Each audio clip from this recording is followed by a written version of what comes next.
Hello everyone. आज के video में हम बायोलॉजी का एक मोस्ट इम्पॉर्टेंट चैप्टर को कवर करने वाले हैं जो कि है ब्लड, जिसे हिंदी में हम कहते हैं रक्त।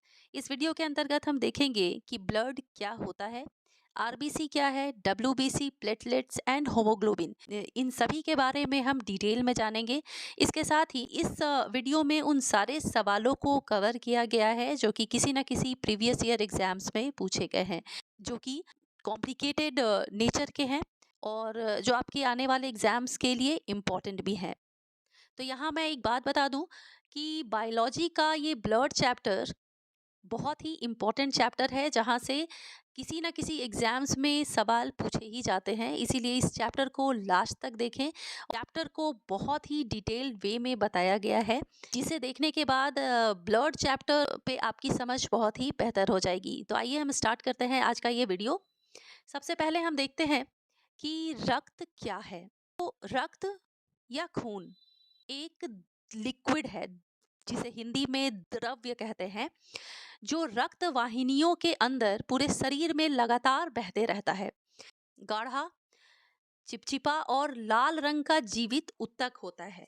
इसे कनेक्टिव टिश्यू भी बोलते हैं, क्योंकि ये हमारे पूरे शरीर को अंदर से जोड़ कर रखता है। रक्त बना किससे होता है? ये प्लाज्मा और रक्त कणों से मिलकर बना होता है। अब देखते हैं कि रक्त के अध्ययन को क्या कहा जाता है। तो ये सवाल बहुत बार पूछा जा चुका है। रक्त के अध्ययन को सीरोलॉजी कहते हैं या हेमेटोलॉजी भी कहते हैं, ये दोनों ही कहते हैं। तो आप ऑप्शंस के हिसाब से जवाब देंगे। अब ब्लड क्या है, इसे बुकिश लैंग्वेज में समझिए। ब्लड एक प्राकृतिक कोलाइड है और संयोजी ऊतक है। प्राकृतिक कोलाइड का मतलब ये होता है, ये जैसा कि आपने पिछले पेज में देखा, गाढ़ा है, मोटा है, चिपचिपा है, यानी कि इसके अंदर बहुत सारी चीजें मौजूद हैं। जैसे डब्ल्यूबीसी है, आरबीसी है, प्लेटलेट्स है, ये सभी मौजूद हैं। इसके साथ ही ये एक संयोजी ऊतक है। संयोजी ऊतक का मतलब होता है ये कनेक्टिव टिश्यू है, जो कि हमारे बॉडी को अंदर से जोड़कर रखता है। अब बात करते हैं कि पीएच, ब्लड का पीएच क्या होता है। सबसे पहले जानिए कि पीएच का फुल फॉर्म क्या होता है। पीएच का फुल फॉर्म होता है power of hydrogen. Power of hydrogen. PH के बारे में हम डिटेल में अगले पेज में समझेंगे। ब्लड का पीएच होता है 7.4, जो कि क्षारीय होता है। एक्चुअल में देखें तो ब्लड का पीएच 7.35 से लेकर 7.45 तक होता है, इसीलिए अप्रॉक्स में 7.4 दिया गया है। मैक्सिमम बुक में आपको 7.4 रहेगा और बहुत कम बुक्स में आपको 7.35 से लेकर 7.45 दिया रहेगा। तो अगर एग्जाम में आपसे ये वाला ऑप्शन दे दिया जाए तो आप कंफ्यूज नहीं होंगे। दोनों में से कोई भी ऑप्शन होगा तो आपका वो आंसर सही होगा। अब हम समझते हैं पीएच क्या है, क्योंकि मैंने आपको पहले ही बता दिया कि मैंने इस चैप्टर में बहुत ही डिटेल में जितने भी सवाल आपके माइंड में उठेंगे, वो उठने से पहले ही आपका वो कॉन्सेप्ट क्लियर कर दिया जाएगा। तो पीएच क्या है ये समझते हैं। पीएच का फुल फॉर्म होता है पावर ऑफ हाइड्रोजन। पीएच का मान 1 से लेकर 14 तक होता है। तो जिसका भी पीएच, किसी भी वस्तु का पीएच अगर 7 से कम होता है तो वो अम्लीय होता है, और जिसका पीएच 7 से ज़्यादा होता है वो क्षारीय होता है, और जो पीएच 7 होता है उसे न्यूट्रल कहते हैं। अब यहाँ एक चीज़ नोट करने वाली है कि किसी भी वस्तु का अम्लीय या क्षारीय होना हाइड्रोजन के अणु के द्वारा तय किया जाता है, इसीलिए इसे पीएच कहा गया है, पावर ऑफ हाइड्रोजन। यानी हाइड्रोजन के अणु के बेसिस पे ही कोई भी वस्तु अम्लीय या क्षारीय होता है। तो ब्लड का पीएच कितना है? 7.4। अब अगला सवाल देखते हैं कि रक्त की खोज किसने की। तो रक्त की खोज की कार्ल लैंड स्टीनर ने, मोस्ट इम्पॉर्टेंट क्वेश्चन है। और दूसरा है कि यहाँ रक्त परिसंचरण, जिसे इंग्लिश में हम ब्लड सर्कुलेशन कहते हैं, इसकी खोज किसने की? तो विलियम हार्वे ने की। तो ये दोनों समान रूप से दिखने वाले सवाल हैं जो आपको एग्जाम में कंफ्यूज करते हैं, इसीलिए इन दोनों सवाल को मैंने एक जगह रखा है। रक्त की खोज की कार्ल लैंड स्टीनर ने, और रक्त परिसंचरण यानी ब्लड सर्कुलेशन विलियम हार्वे। अब हम देखते हैं कि मानव के शरीर में कितना रक्त होता है। तो मेल की बात करें तो ये आप देख सकते हैं ह्यूमन बॉडी। अब तो मेल में कुल जो ब्लड होता है वो 5 से 6 लीटर होता है, और महिलाओं में 1 लीटर कम होता है। इसीलिए जो मेल पर्सन होते हैं वो महिलाओं से ज़्यादा ताकतवर होते हैं। महिलाओं में पुरुषों के हिसाब से ताकत की थोड़ी कमी होती है, क्योंकि उनमें पुरुषों के हिसाब से 1 लीटर खून कम होता है। अगर बात करें कि प्रतिशत में मानव के शरीर में कितना रक्त होता है, क्योंकि हर व्यक्ति का वजन अलग अलग होता है, तो इसे समझना थोड़ा सा इम्पोर्टेंट है। तो मानव के शरीर का कुल भार का 7 to 10% रक्त होता है उसके बॉडी में, यानी आपका जितना भार है उसका 7 से 10% तक आपके बॉडी में खून होगा। अब इसे समझते हैं, जो कि बहुत ही ज़्यादा इम्पोर्टेंट है। अब यहाँ पर देखिए कि ब्लड मुख्य रूप से कितने भाग होते हैं ब्लड के। तो ब्लड के मुख्य रूप से 2 भाग होते हैं, एक है प्लाज्मा और दूसरा है ब्लड सेल्स। प्लाज्मा जिसके अंतर्गत 90% वाटर होता है, और बाकी का जो 10% बचा उसमें कार्बनिक और अकार्बनिक पदार्थ होते हैं। यहाँ बात करें अब ब्लड सेल्स की। ब्लड सेल्स जो है वो 45% होता है। ब्लड सेल्स के अंतर्गत क्या क्या आता है? RBC, WBC, platelets. प्लेटलेट्स तो ये तीनों आ जाता है ब्लड सेल्स के अंतर्गत। आरबीसी, डब्ल्यूबीसी एंड प्लेटलेट्स को हम आगे के पेजेस में समझेंगे। तो ध्यान रखिएगा, ब्लड में 55% प्लाज्मा होता है, और ब्लड सेल्स जो है वो 45% होता है। तो ये सवाल काफ़ी बार पूछा जा चुका है कि प्लाज्मा में कितना परसेंट पानी होता है। ध्यान रखिएगा, प्लाज्मा में 90% वाटर होता है। इसके बाद हम समझते हैं कि रक्त का कार्य क्या होता है। रक्त आखिर क्या करता है ये हमारे बॉडी में? तो रक्त का कार्य हमारे बॉडी में ऑक्सीजन और कार्बन डाइऑक्साइड का परिवहन करना है। अब एग्जामिनर आपको कंफ्यूज करने के लिए ऑक्सीजन कार्बन डाइऑक्साइड की जगह पे गैस वर्ड भी दे सकता है। तो ऑक्सीजन कार्बन डाइऑक्साइड ऑप्शन में ना हो, और अगर गैसों का परिवहन करता है ये ऑप्शन हो, तो ये भी आपका सही होगा। तो रक्त का मेन कार्य है ऑक्सीजन और कार्बन डाइऑक्साइड का परिवहन करना हमारे बॉडी में। इसके साथ ही न्यूट्रिएंट्स का परिवहन करना, यानी हम जो भी भोजन खाते हैं उसमें जो भी इम्पोर्टेंट न्यूट्रिएंट्स होते हैं इसे ब्लड के थ्रू पूरे बॉडी तक पहुंचाना। ब्लड का कार्य एक और क्या है कि ये हमारे बॉडी के टेम्परेचर को कंट्रोल करता है। और इसके साथ में WBC में एंटीबॉडीज का निर्माण करता है। तो WBC यानी कि white blood cells. White blood cells basically हमारे बॉडी में एंटीबॉडीज का निर्माण करते हैं। एंटीबॉडीज यानी कि रोग प्रतिरोधक क्षमता हमारे शरीर में बढ़ाता है कौन? WBC, जिसे हम आगे डिटेल में पढ़ेंगे। तो इस इमेज के द्वारा हम समझते हैं कि आखिर हमारा हार्ट पूरे बॉडी में काम कैसे करता है। अब यहाँ पर इस इमेज में देखिए, ये है फेफड़ा। इसमें जो ये ऊपरी पार्ट है दोनों, इसे राइट ऑरिकल कहते हैं और इसे लेफ्ट ऑरिकल कहते हैं, जिसे हिंदी में कहते हैं अलिंद। ऑरिकल को हिंदी में कहते हैं अलिंद। इधर ये नीचे वाला जो पार्ट है इसे कहते हैं राइट वेंट्रिकल, और इसे क्या कहते हैं? Left ventricle. वेंट्रिकल जिसे हिंदी में हम कहते हैं नीलय। चलिए, ये तो आप समझ गए। अब हम देखते हैं कि आखिर एक हार्ट और फेफड़ा हमारे बॉडी में काम कैसे करते हैं। तो हमारा हार्ट जो है ये एक पंप की जैसे काम करता है। इसका मुख्य रूप से कार्य होता है शरीर के विभिन्न भागों में ब्लड को पहुंचाना। हार्ट जो है वो रक्त धमनियों के द्वारा शरीर के विभिन्न भागों में जाता है और वहां से सिराओं के द्वारा, यानी हमारे जो बॉडी में नस होते हैं उसके द्वारा फिर वापस ब्लड को लाता है। सवाल उठता है कि शुद्ध और ऑक्सीजन युक्त जो रक्त है वो हृदय तक कैसे आता है। तो वो आता है फेफड़ों के द्वारा। तो फेफड़ा जो है वो शुद्ध और ऑक्सीजन युक्त, शुद्ध रक्त वही रक्त हुआ जो ऑक्सीजन युक्त है। अशुद्ध रक्त क्या हुआ? वो रक्त जिसमें कार्बन डाइऑक्साइड है। हार्ट का बेसिकली काम है कि पूरे शरीर में ऑक्सीजन युक्त रक्त को पहुंचाना और फिर अशुद्ध रक्त को वापस फेफड़े तक लाना। यही चक्र निरंतर चलते रहता है और इसी प्रकार हमारे बॉडी में, हमारे ब्लड में ऑक्सीजन का सप्लाई होता है और CO2 फिल्टर होता है। होप आप इसे समझ गए होंगे। चलिए अब हम देखते हैं ब्लड सेल्स के बारे में कि ब्लड सेल्स कितने प्रकार के होते हैं। तो जैसा कि मैंने पिछले पेज में बताया कि ब्लड सेल्स 3 प्रकार के होते हैं: RBC, प्लेटलेट्स, WBC।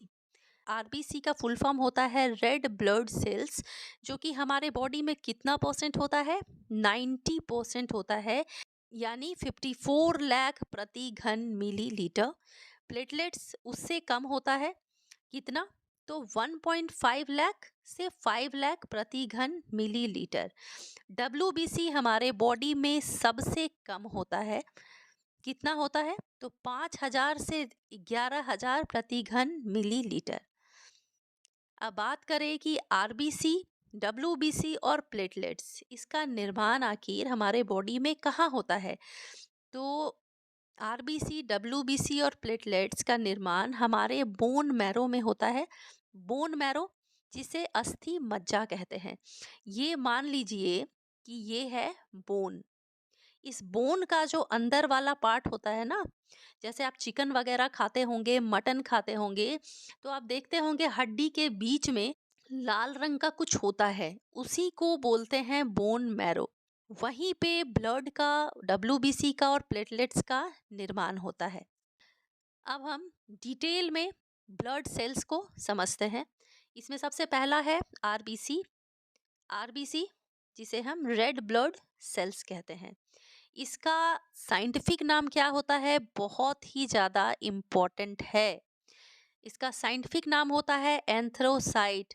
इस नाम को ध्यान रखिएगा, बहुत ही ज़्यादा इम्पोर्टेंट है।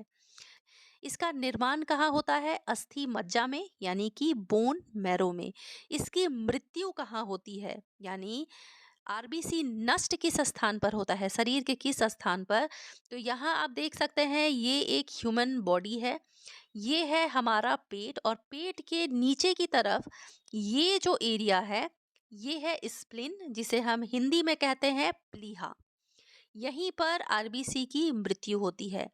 RBC का लाइफ जो है, जीवन चक्र जो है, वो होता है 90 से लेकर 120 दिनों तक। अब हम देखते हैं कि RBC का मुख्य कार्य क्या होता है हमारे शरीर में। तो RBC का मुख्य कार्य होता है फेफड़ों से ऑक्सीजन को शरीर के अन्य सभी भागों में ले जाना और उन भागों से कार्बन डाइऑक्साइड को वापस लाना, और फिर से ये सेम प्रोसेस रिपीट होता रहता है। ये कार्य किसका है? ब्लड सेल में से RBC का ये कार्य है। अब आपके मन में ये सवाल भी आ रहा होगा कि RBC का रंग लाल होता है, ये लाल रंग किस वजह से होता है? तो RBC का जो लाल रंग होता है वो होमोग्लोबिन के कारण होता है। होमोग्लोबिन क्या है? होमोग्लोबिन एक प्रोटीन के रूप में RBC में मौजूद होता है। इसमें जो ये ग्लोबिन है, ये ग्लोबिन है, ये प्रोटीन होता है, और ये जो हिम है इसके वजह से इसका रंग लाल होता है, क्योंकि इसमें होता है आयरन। तो अगर ये सवाल पूछा जाए कि होमोग्लोबिन क्या होता है, तो होमोग्लोबिन एक प्रोटीन होता है। RBC में इसी होमोग्लोबिन के वजह से हमारे बॉडी में ऑक्सीजन और CO2 का परिवहन होता है। इसमें जो हिम नाम का पिगमेंट होता है, इसी के कारण ब्लड का रंग लाल होता है। तो पिगमेंट जो है वो हर चीज़ में होता है, चाहे आप फ्रूट खाते हैं, वेजिटेबल्स खाते हैं, हल्दी होता है, हमारे स्किन का जो पिगमेंटेशन होता है, हर किसी में पिगमेंट होता है किसी ना किसी अन्य नाम से। तो ब्लड में जो पिगमेंट होता है उसको क्या बोलते हैं? हिम। और ग्लोबिन क्या है? प्रोटीन। तो आरबीसी में मौजूद होमोग्लोबिन के वजह से ही हमारे बॉडी में ऑक्सीजन का परिवहन होता है। बहुत इंपॉर्टेंट पॉइंट है। अब आरबीसी से संबंधित हम कुछ अपवाद को देख लेते हैं। अपवाद का मतलब जिसे इंग्लिश में हम एक्सेप्शन कहते हैं। आरबीसी में ध्यान रखिएगा, न्यूक्ल्स नहीं होता। न्यूक्ल्स का मतलब हिंदी में हुआ केंद्रक। केंद्रक नहीं होता, लेकिन ऊंट और लामा में होता है। तो अब न्यूक्ल्स क्या है? न्यूक्ल्स देखिए, जैसे कि मान लीजिए ये है आरबीसी, रेड ब्लड सेल। इसके अंदर ये ऑक्सीजन का होमोग्लोबिन कार्य करता है।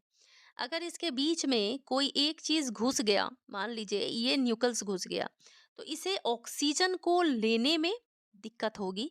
इसीलिए आरबीसी में न्यूक्लियस नहीं होता, लेकिन इसमें एक्सेप्शन ये है कि ऊंट और लामा में होता है। तो ये सवाल बहुत ही इम्पोर्टेंट है, एग्जाम्स में पूछा जा चुका है, इसीलिए मैंने इसे यहाँ पर शामिल किया है। क्योंकि अगर आप ये जानेंगे कि आरबीसी में न्यूक्लियस नहीं होता, तो फिर एक्सेप्शंस को जानना भी जरूरी है, क्योंकि ऊंट और लामा इसमें अपवाद के रूप में है, क्योंकि इन दोनों में होता है। अब न्यूक्लियस किस में नहीं होता? तो ये बेसिकली स्तनधारियों में नहीं होता, क्योंकि ये ऑक्सीजन के परिवहन में बाधा पहुंचाते हैं। अब देखते हैं हम डब्ल्यूबीसी के बारे में। डब्ल्यूबीसी जिसका फुल फॉर्म है वाइट ब्लड सेल्स। इसका साइंटिफिक नेम क्या है? बहुत ही ज़्यादा इम्पोर्टेंट है।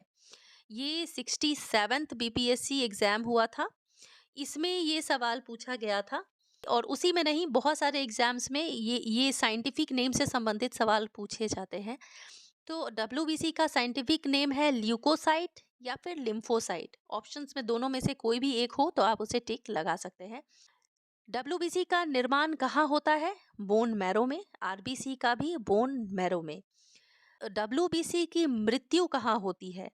तो डब्ल्यूबीसी की मृत्यु होती है रक्त में ही। इसका जीवन काल बहुत ही कम होता है, 2 से 4 दिन। डब्ल्यूबीसी की कमी से जो होने वाला रोग है वो होता है एचआईवी एड्स और ब्लड कैंसर। डब्ल्यूबीसी से संबंधित कुछ और बातों को समझते हैं। डब्ल्यूबीसी की मात्रा अगर हमारे बॉडी में कम हो जाए तो उससे क्या होता है, कौन सी बीमारी होती है? तो ल्यूकोपीनिया। तो यहाँ पर मिस्टेक है, ये नीचे पे बढ़ने से होगा, बढ़ने से। डब्ल्यूबीसी की मात्रा जब हमारे बॉडी में ज़्यादा हो जाता है तो ल्यूकेमिया होता है। ल्यूकेमिया जो कि ब्लड कैंसर होने का बहुत बड़ा कारण होता है। डब्ल्यूबीसी बेसिकली करता क्या है हमारे बॉडी में? तो हमारे शरीर में इम्यून सिस्टम यानी कि रोग प्रतिरोधक क्षमता को बढ़ाता है। तो जैसा कि आपने देखा कि डब्ल्यूबीसी की कमी से एचआईवी एड्स और ब्लड कैंसर होता है। एचआईवी एड्स बेसिकली क्या क्या होता है इसमें कि इसमें डब्ल्यूबीसी की मात्रा कम हो जाती है, और जब डब्ल्यूबीसी की मात्रा कम होती है तो उस व्यक्ति में रोग प्रतिरोधक क्षमता भी कम हो जाती है, और जिसके वजह से उसमें क्या होता है कि रोगों से लड़ने की शक्ति उस व्यक्ति में कम हो जाती है, और उसमें विभिन्न प्रकार के बीमारियों का संक्रमण बढ़ने से वो व्यक्ति एचआईवी एड्स से पीड़ित हो जाता है और उसकी मृत्यु हो जाती है। तो डब्ल्यूबीसी का मुख्य कार्य क्या है? हमारे बॉडी की रोग प्रतिरोधक क्षमता को बढ़ाना। बहुत ज़्यादा इंपॉर्टेंट पॉइंट्स है ये। अब देखते हैं डब्ल्यूबीसी का कार्य क्या है। लिया एंटीबॉडी बनाना, रोग प्रतिरोधक क्षमता को बढ़ाना, इन्फेक्शन से लड़ना। हमारे बॉडी में कोई भी इन्फेक्शन हो उससे लड़ने की शक्ति प्रदान करता है डब्ल्यूबीसी। विभिन्न बीमारियों से शरीर को बचाना, घाव भरने में मदद करना, और रक्त में विटामिन ए की मात्रा बढ़ाना। तो विटामिन ए जो होता है हमारे बॉडी का जो इम्यून सिस्टम है उसे बढ़ाता है। और विटामिन ए का सबसे मेजर सोर्स क्या है? गाजर। तो जब ठंड का मौसम आए तो आप देखते होंगे ठंड में गाजर बहुत ज़्यादा मिलता है, तो गाजर का सेवन ज़्यादा से ज़्यादा करें, क्योंकि ये विटामिन ए का सोर्स है। और विटामिन ए हमारे बॉडी का इम्यून सिस्टम बढ़ाता है, एंटीबॉडी रोग प्रतिरोधक क्षमता को बढ़ाता है। अब यहाँ एक इम्पॉर्टेंट पॉइंट जान लेते हैं। डब्ल्यूबीसी ध्यान रखिएगा कुल 5 प्रकार के होते हैं, लेकिन वो पांचों प्रकार में से सिर्फ 2 ही महत्वपूर्ण है। कौन सा है? लिम्फोसाइट और मोनोसाइट। डब्ल्यूबीसी के अंतर्गत जो लिम्फोसाइट होता है ये हमें बीमारियों से बचाती है, और मोनोसाइट जो है डब्ल्यूबीसी ये घाव को भरता है। यहाँ नोट कीजिएगा कि डब्ल्यूबीसी में न्यूक्लियस होता है, न्यूक्लियस यानी कि केंद्रक। केंद्रक होता है, जबकि आरबीसी में हमने क्या पढ़ा था कि आरबीसी में न्यूक्लियस नहीं होता है, क्योंकि वो बॉडी में ऑक्सीजन के परिवहन को बाधित करता है। बस सिंपल से एक लाइन में समझिए, न्यूक्लियस जो है वो आरबीसी जिसका काम है बॉडी में ऑक्सीजन का परिवहन करना, उसमें बाधा पहुंचाता है, जिसके वजह से आरबीसी में न्यूक्लियस नहीं होता, लेकिन डब्ल्यूबीसी में न्यूक्लियस होता है। अब देखते हैं तीसरा, जो कि है प्लेटलेट्स। प्लेटलेट्स का साइंटिफिक नाम है थ्रोम्बोसाइट्स। Very important. प्लेटलेट्स का जन्म भी होता है बोन मैरो में, और इसकी मृत्यु भी होती है रक्त में। यानी कि आरबीसी, डब्ल्यूबीसी और प्लेटलेट्स, इन तीनों में से सिर्फ आरबीसी की मृत्यु होती है प्लीहा में, और बाकी प्लेटलेट्स और डब्ल्यूबीसी की मृत्यु कहाँ होती है? रक्त में ही हो जाती है। प्लेटलेट्स का मुख्य कार्य क्या है हमारे बॉडी में? तो इसका कार्य है रक्त का थक्का बनाना, ब्लड क्लॉटिंग करना। यानी कि बहुत लोगों में ऐसी बीमारी होती है कि उनमें ब्लड का थक्का नहीं बनता। तो ऐसे लोगों का जब ऑपरेशन वगैरह की नौबत आती है तो बहुत प्रॉब्लम होती है ऐसे लोगों को, क्योंकि उनके बॉडी में रक्त का थक्का नहीं बनता, उसमें प्लेटलेट्स की कमी होती है। प्लेटलेट्स हमारे बॉडी में रक्त का थक्का बनाता है और रक्त के बहाव को रोकता है। देखिए, जब रक्त का थक्का नहीं बनेगा तो क्या होगा? ब्लड कंटिन्यू आपके बॉडी से बहता रहेगा और बहुत ही ज़्यादा ब्लड का लॉस हो जाएगा। इसीलिए जिस व्यक्ति में प्लेटलेट्स की कमी होती है उसके ऑपरेशन करने में बहुत ही ज़्यादा दिक्कत आती है। अब हम रक्त से संबंधित कुछ महत्वपूर्ण प्रश्नों को देख लेते हैं, जो कि आपके एग्जाम्स के लिए बहुत ही ज़्यादा इम्पोर्टेंट है। अब इसमें से पहला सवाल है कि वो स्थिति बताना है जिसमें रक्त का थक्का नहीं जमता। तो हीमोफीलिया एक बीमारी होती है जिसके अंतर्गत बॉडी में रक्त का थक्का नहीं जमता है। ये सारे सवाल यूपीएससी स्टेट पीसीएस के एग्जाम्स में पूछे गए हैं, इसीलिए मैंने इसे इसमें शामिल किया है। पर दूसरा सवाल है, अधिक ऊंचाई पर रक्त की आरबीसी का आकार क्या होता है? आप जब देखते होंगे, आप जब किसी पहाड़ वहाड़ पे जाते हैं तो आप बहुत ज़्यादा ज़ोर-ज़ोर से आपको साँस लेने की ज़रूरत पड़ती है, आप बहुत हांफने लगते हैं। इसका रीज़न क्या होता है कि आरबीसी का आकार जो है वो बढ़ जाता है, जिसके वजह से हमें ज़ोर-ज़ोर से साँस लेना पड़ता है। अगला सवाल है, किसके कारण हमारे शरीर में खून नहीं जमता? तो हमारे बॉडी में हेपेरिन होता है, हेपेरिन के वजह से हमारे बॉडी में खून नहीं जमता। किस प्राणी में होमोग्लोबिन का विलय हो जाता है? तो केचुआ। बहुत इंपॉर्टेंट क्वेश्चन है ये। तो केचुआ में आप देखते होंगे कि आप अगर मिट्टी में केचुआ होता है, आप अगर उसे बीच से काट देंगे तो उसके अंदर से ब्लड नहीं निकलेगा। क्या कारण है? केचुआ में जो होमोग्लोबिन होता है वो प्लाज्मा में होता है, इसीलिए उसका रंग लाल नहीं होता। अब एक मैं इस वीडियो का सबसे टफेस्ट सवाल बता रही हूँ, और ये यूपीएससी में पूछा जा चुका है। यहाँ पर देखने वाली बात है कि आपको ब्लड चैप्टर कितने बेहतर तरीके से समझ में आया है। पांचवा सवाल देखिए, गर्भ में जो बच्चा होता है उसमें सबसे पहले क्या बनता है? सबसे पहले बच्चे का हार्ट बनता है। जब एक महिला प्रेग्नेंट होती है तो सबसे पहले बच्चे का कौन सा हिस्सा बनता है? तो हार्ट बनता है, बाद में हड्डी बनती है। यहाँ बताना ये है कि जब बाद में हड्डी बनती है तो इतने दिन रक्त कहाँ रहता है? हमने तो अभी ये पढ़ा कि आरबीसी, डब्ल्यूबीसी, प्लेटलेट्स, इसका निर्माण हमारे हड्डी के अंदर मौजूद अस्थि मज्जा में यानी कि बोन मैरो में होती है। तो जब उस बच्चे में हड्डी ही नहीं है, हर्ट है, तो फिर बच्चे का खून कहाँ गया, कैसे बना? तो जब तक बच्चे का हड्डी नहीं बनता तब तक बच्चे का जो ब्लड है वो रहता है लीवर में। मोस्ट मोस्ट इम्पोर्टेंट, इसे वन ऑफ द टफेस्ट सवालों में आप गिन सकते हैं क्योंकि ये है कॉन्सेप्चुअल बेस्ड सवाल। चलिए नेक्स्ट सवाल है 6 नंबर कि प्लाज्मा में कितना प्रतिशत पानी रहता है? तो हमने देखा था प्लाज्मा में कुल 90% पानी होता है और बाकी का 10% होता है, उसमें कार्बनिक और अकार्बनिक पदार्थ घुले होते हैं जैसे प्रोटीन और अन्य चीजें। नेक्स्ट सवाल है रक्त का औसत रक्तचाप कितना होता है? मतलब कि ब्लड प्रेशर जो हम नापते हैं एग्जैक्ट कितना होना चाहिए? तो 120/80 एच जी। अब ये एच जी क्या है? तो ये एच जी जो है ये सिंबल है किसका? मरकरी का, जिसे हिंदी में क्या कहते हैं? पारा। तो रक्त का औसत रक्तचाप होता है 120/80।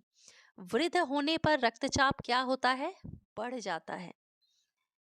रक्त में होमोग्लोबिन की मात्रा कितनी होती है? तो होमोग्लोबिन की मात्रा हमारे ब्लड में 15 ग्राम प्रति 100 मिलीलीटर होता है। नेक्स्ट सवाल है होमोग्लोबिन में ग्लोबिन क्या है? तो एक प्रोटीन है। होमोग्लोबिन की संख्या को किससे मापा जाता है? तो हीमोसाइटोमीटर से। मोस्ट इंपॉर्टेंट, रक्त की श्यानता का कारण क्या होता है? श्यानता वर्ड, इसे मैं आपको बता दूं कि 66 बीपीएससी का एग्जाम हुआ था और उसमें ये सवाल आया था श्यानता से संबंधित किसकी श्यानता सर्वाधिक है। अब यहाँ श्यानता का मतलब जिसे पता ही नहीं होगा उस सवाल का जवाब जानते हुए भी आप उस सवाल का जवाब नहीं दे पाएंगे। श्यानता का मतलब होता है गाढ़ा। तो रक्त की श्यानता का कारण क्या होता है? रक्त जो गाढ़ा चिपचिपा सा होता है उसमें श्यानता का कारण होता है रक्त में घुला प्रोटीन। और प्रोटीन के रूप में क्या होता है? तो होमोग्लोबिन होता है। 13वां सवाल है कौन सा गैस शरीर में ऑक्सीजन ले जाने की क्षमता को धीमा कर देता है? तो वो है कार्बन मोनोऑक्साइड। कार्बन मोनोऑक्साइड किससे फैलता है? एयर पॉल्यूशन से। एयर पॉल्यूशन जो कि भारत में वर्तमान का अगर डेटा देखें तो भारत पूरे वर्ल्ड में सबसे ज़्यादा एयर पॉल्यूशन है अभी मुंबई में। रिसेंट डेटा अगर आप देखेंगे ना तो मुंबई में लगातार 5 साल से न्यू दिल्ली था, लेकिन अभी इस बार 2023 का डेटा आया है जिसमें सबसे ज़्यादा एयर पॉल्यूशन है मुंबई में। तो एयर पॉल्यूशन से बेसिकली इतनी सारी गाड़ियां चलती हैं रोड पर, इतने सारे फैक्ट्रीज हैं, इन सब के वजह से हमारे वायु में एयर पॉल्यूशन होता है। उस एयर पॉल्यूशन से होता क्या है? उसी हवा को, उसी पॉल्यूटेड एयर को जब हम सांस लेते हैं तो वो कार्बन मोनोऑक्साइड के रूप में हमारे बॉडी में आता है। और वो क्या करता है कि हमारे बॉडी में ऑक्सीजन ले जाने की क्षमता को धीमा कर देता है क्योंकि हमारा ब्लड बहुत ही ज्यादा मोटा हो जाता है। ध्यान रखिएगा, कौन सा गैस शरीर में ऑक्सीजन की क्षमता को कम कर देता है? Carbon monoxide. चलिए अगला सवाल देखते हैं मानव रक्त अगर अम्लीय हो जाए तो क्या होगा? अम्लीय यानी कि रक्त का पीएच कितना होता है? रक्त का पीएच होता है आपका 7.4। 7.4 जो कि क्षारीय है क्योंकि 7 से ज्यादा है। पूछ रहा है अगर अम्लीय हो जाए यानी कि 7 से कम हो जाए तो क्या होगा? तो होमोग्लोबिन को ऑक्सीजन वहन क्षमता कम हो जाएगी। होमोग्लोबिन जो कि ऑक्सीजन हमारे पूरे बॉडी में पहुंचाता है, उसकी ऑक्सीजन वहन की क्षमता बहुत ही कम हो जाएगी। ये सब बहुत ही कॉन्सेप्चुअल बेस्ड सवाल हैं, तो इन सारे सवालों को एग्जाम देने से पहले देखकर जरूर जाएं। 15वां सवाल है, यहाँ वर्णन नहीं होगा, ये वर्णक होगा। वर्णक प्रोटीन और क्रोमोप्रोटीन किसे कहते हैं? तो होमोग्लोबिन को कहते हैं, क्योंकि होमोग्लोबिन के वजह से ही हमारे ब्लड का रंग जो है वो लाल होता है, इसीलिए इसे वर्णक प्रोटीन कहते हैं और क्रोमोप्रोटीन कहते हैं। अच्छा, रक्त में अगर आरबीसी की मात्रा बहुत ही ज़्यादा बढ़ जाए तो उससे क्या होता है? तो उससे होता है पॉलीसैथेमिया। पॉलीसैथेमिया। तो ये थे तो ये था डिटेल्ड इन हमारे रक्त चैप्टर से, और कुछ ऐसे सवाल जो कि आपको एग्जामिनेशन के दौरान दौरान परेशान कर सकते हैं, कॉन्सेप्चुअल बेस्ड सवाल, उसे भी मैंने इसमें शामिल कर लिया है। तो ये वीडियो देखने के बाद मुझे नहीं लगता कि आपका इस चैप्टर से आने वाला कोई भी सवाल छूटेगा। तो होप ये वीडियो आपको पसंद आई होगी। अगर ये वीडियो आपको पसंद आया तो इसे लाइक शेयर सब्सक्राइब करना बिल्कुल भी ना भूलें, क्योंकि आप सब्सक्राइब करेंगे तभी आपको वीडियोस की नोटिफिकेशंस मिलेगी।